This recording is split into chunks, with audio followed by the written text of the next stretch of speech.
nous avons conçu ce site internet pour l'amour du Père, d'abord comme un recueil moderne des psaumes avec vidéos et commentaires par des personnalités à l'engagement emblématique. Ensuite, comme le psautier des moines et de tous les croyants qui prient tous les jours avec les psaumes la liturgie des heures. Mais aussi comme un vitrail vivant, réflexion de l'amour du Père pour un cœur à cœur avec lui, Dieu, Abba Père, Créateur et Sauveur.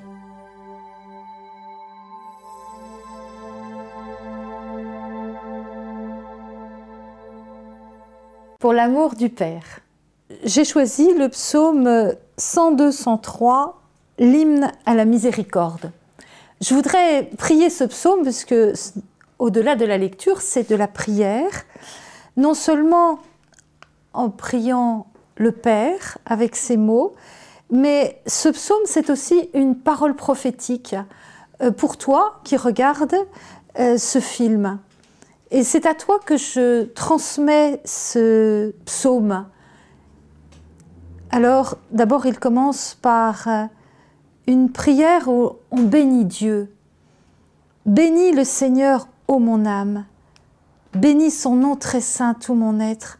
Bénis le Seigneur, ô mon âme. N'oublie aucun de ses bienfaits, car il pardonne toutes tes offenses et te guérit de toute maladie. Il réclame ta vie à la tombe et te couronne d'amour et de tendresse. Il comble de bien tes vieux jours. Tu renouvelles, comme l'aigle, ta jeunesse. Le Seigneur fait œuvre de justice, il défend le droit des opprimés. Il révèle ses desseins à Moïse, aux enfants d'Israël ses hauts faits. Le Seigneur est tendresse et pitié, lent à la colère et plein d'amour. Il n'est pas pour toujours en procès, ne maintient pas sans fin ses reproches. Il n'agit pas envers nous selon nos fautes, ne nous rend pas selon nos offenses. Comme le ciel domine la terre, fort est son amour pour qui le craint. Aussi loin qu'est l'Orient de l'Occident, il met loin de nous tous nos péchés. Comme la tendresse du Père pour ses fils, la tendresse du Seigneur pour qui le craint. Il sait de quoi nous sommes pétris, il se souvient que nous sommes poussière. L'homme, ses jours sont comme l'herbe, comme la fleur des champs, il fleurit. Dès que souffle le vent, il n'est plus. Même la place où il était l'ignore. Mais l'amour du Seigneur, sur ceux qui le craignent, est de toujours à toujours. Et sa justice pour les enfants de leurs enfants, pour ceux qui gardent son alliance et se souviennent d'accomplir ses volontés. Le Seigneur a son trône dans les cieux, sa royauté s'étend sur tout l'univers. Messager du Seigneur, bénissez-le, invincible porteur de ses ordres, attentif au son de sa parole. Bénissez-le, armée du Seigneur, serviteur qui exécutait ses désirs. Toutes les œuvres du Seigneur, bénissez-le sur toute l'étendue de son empire. Bénis le Seigneur, ô mon âme. Pourquoi j'ai choisi ce psaume? Eh bien, tout d'abord parce que c'est l'hymne de la miséricorde. Et pratiquement tous les versets, eh bien, nous voyons cette miséricorde se manifester, s'exprimer. D'abord, il pardonne toutes tes offenses. Eh bien, oui, Dieu est riche en miséricorde. Sa miséricorde, elle est incommensurable, insondable, immense, inouïe, infinie. Eh bien, elle se manifeste là, dans le pardon. C'est-à-dire que toi, si tu es embrouillé dans ta vie, que tu sens ton poids de péché, eh bien, tu peux courir à Jésus, déposer ton fardeau de péché, de souffrance et lui demander son pardon. Lui demander son pardon qui sera lui sera toujours là pour te pardonner dans le sacrement de la réconciliation, par le prêtre qui t'accueillera comme un père et qui, au nom de Jésus, te donnera le pardon. Donc il est là, Dieu le Père est là pour te pardonner toutes tes offenses. Mais sa miséricorde ne s'arrête pas là. Il est prêt à te guérir de toute maladie. Ça, c'est le verset 3. Il te guérit de toute maladie. La première maladie, c'est celle de l'âme. C'est celle qui nous coupe de Dieu. C'est celle qui nous empêche de le prier, de l'aimer, de le suivre. Alors il te guérit de toute maladie, la maladie de l'âme, la maladie du corps. Regarde dans l'Évangile la manifestation de la miséricorde à travers toutes ces guérisons. Les guérisons dans les foules, tous ces gens qui se pressaient autour de Jésus pour recevoir la guérison. Ils se pressaient tellement que l'Évangile nous dit même qu'à l'étouffer, ces foules étaient pressées Jésus à l'étouffer. Et tous, eh bien, il guérissait toutes sortes de maladies. Il libérait tous ces gens pris sous l'emprise du démon. Et il pardonne. Alors, le verset 4 ajoute « Il réclame ta vie à la tombe. » Oui, jusqu'au dernier moment, il attend ta conversion. Jusqu'au dernier moment, il sollicite ton amour, il te laisse libre, bien sûr. Mais il te tend la main pour que toi, tu dises oui, que tu dises oui à son amour, que tu viennes le répondre à son invitation. Et il te couronne d'amour et de tendresse. Moi, je vois cette magnifique couronne d'amour et de tendresse qui flotte au-dessus de ta tête. C'est tellement beau. Lui, il a été couronné par des épines, mais il ne garde pas rancune, il nous a pardonné.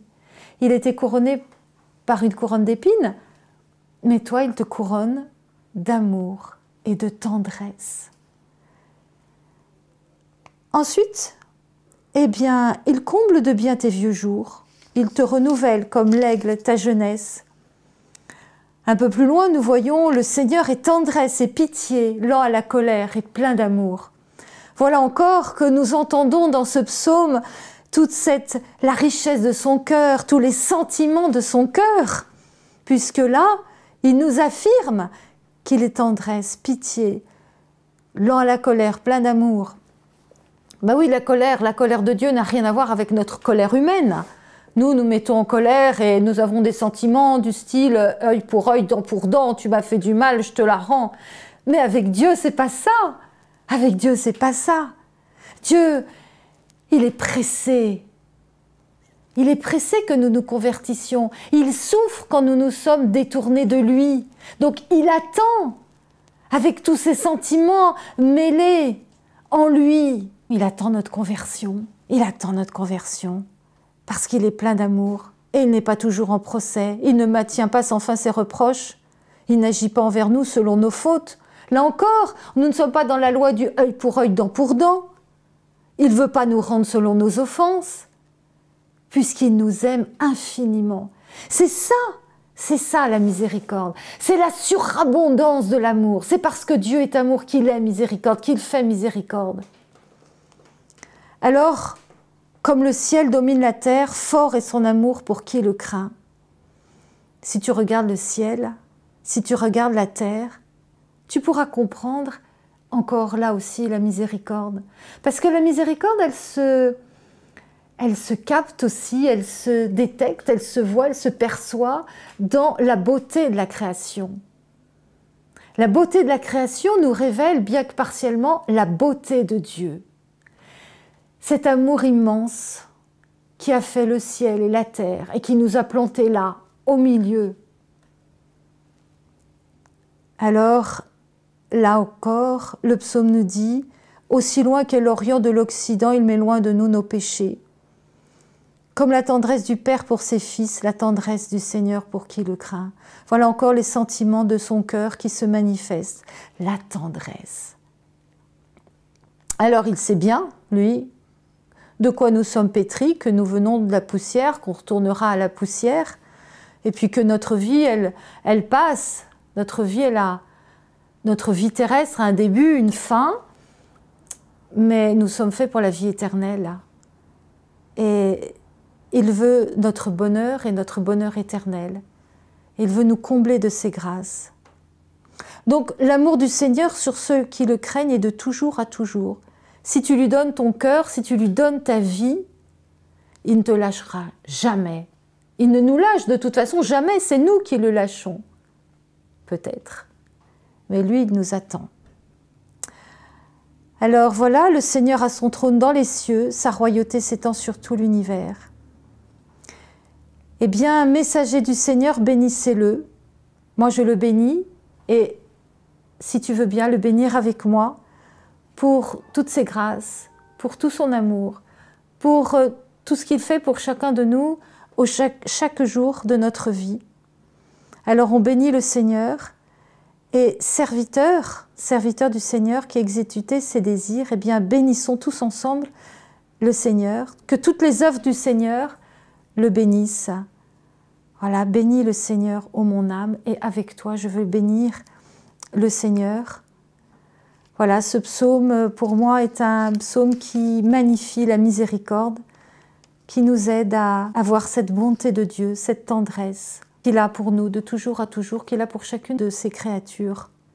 Les veillées peuvent se dérouler en paroisse, dans des communautés, dans des congrégations. C'est un temps particulier pour plonger dans la miséricorde. Elle commence par un temps de louange pour ouvrir le cœur. Ensuite, il y a un temps d'enseignement. Puis le prêtre vient exposer le Saint-Sacrement sur l'autel et des démarches sont proposées. La confession d'abord, mais aussi de s'approcher. J'invite les gens vraiment à s'approcher de Jésus exposé sur l'autel parce que c'est réellement Jésus présent dans l'Eucharistie. Et en même temps, à côté de l'autel, eh bien, il y a le tableau de Jésus miséricordieux. Au pied de l'autel, il y a les reliques de Sainte Faustine. Donc c'est un moment particulier pour plonger dans la miséricorde. L'Eucharistie, c'est l'océan de la miséricorde. Donc c'est vraiment une grâce de pouvoir s'approcher de Jésus et de lui confier bien tout ce qu'on a dans le cœur. Alors, pendant ce temps d'adoration, eh bien, j'anime des chants, mais aussi je lis des extraits, des écrits de Sainte Faustine, des paroles de Jésus. Je prie, j'anime la prière et nous prions ensemble le chapelet de la miséricorde. Voilà, Jésus a dit à Sainte Faustine: « Les flammes de ma miséricorde me brûlent. Je désire les déverser sur les âmes humaines. Oh, quelle douleur elles me causent quand elles ne veulent pas les recevoir. Dis à l'humanité douloureuse de se blottir sur mon cœur miséricordieux et je la comblerai de paix. » Eh bien voilà, cette veillée, c'est l'occasion de se blottir sur le cœur de Jésus pour accueillir sa paix, pour accueillir sa joie, pour accueillir sa consolation, le réconfort, le pardon, la guérison. Il y a des guérisons physiques, des guérisons intérieures, toutes sortes de grâces. C'est un temps de grâce parce que nous sommes dans le temps de la miséricorde. Ce temps que Jean-Paul II a discerné il y a plus d'une trentaine d'années. Il disait: nous sommes rentrés dans le temps de la miséricorde. Voilà comment se déroule une veillée. Il y a aussi des retraites, que ce soit des retraites paroissiales, des récollections en paroisse, mais aussi dans des communautés ou des congrégations, dans toutes sortes de pays, dans toutes sortes de lieux. Je suis assez émerveillé par le bâtiment lui-même, qui est quand même une grande cathédrale de Rouen, et j'ai pris le temps d'aller la visiter, de regarder chaque chose, et j'ai vraiment été touché par la splendeur de ce bâtiment. J'ai été touché aussi par le message qui a été donné, parce que j'ai vraiment senti le Saint-Esprit qui était vraiment présent dans les paroles de ce message en fait. C'était vraiment très touchant, c'était très très bon. Ça m'a fait du bien personnellement. Je suis ressorti avec une meilleure compréhension des choses, une plus grande acceptation aussi des choses. Ça me fait beaucoup de bien. Voilà mon ressenti en fait. C'est vraiment que j'ai pris plaisir à louer le Seigneur, j'ai pris plaisir à être dans ce lieu. Et je rends gloire à Dieu pour ce temps de prière, pour tout ce qu'il fait dans ma vie actuellement. Amen.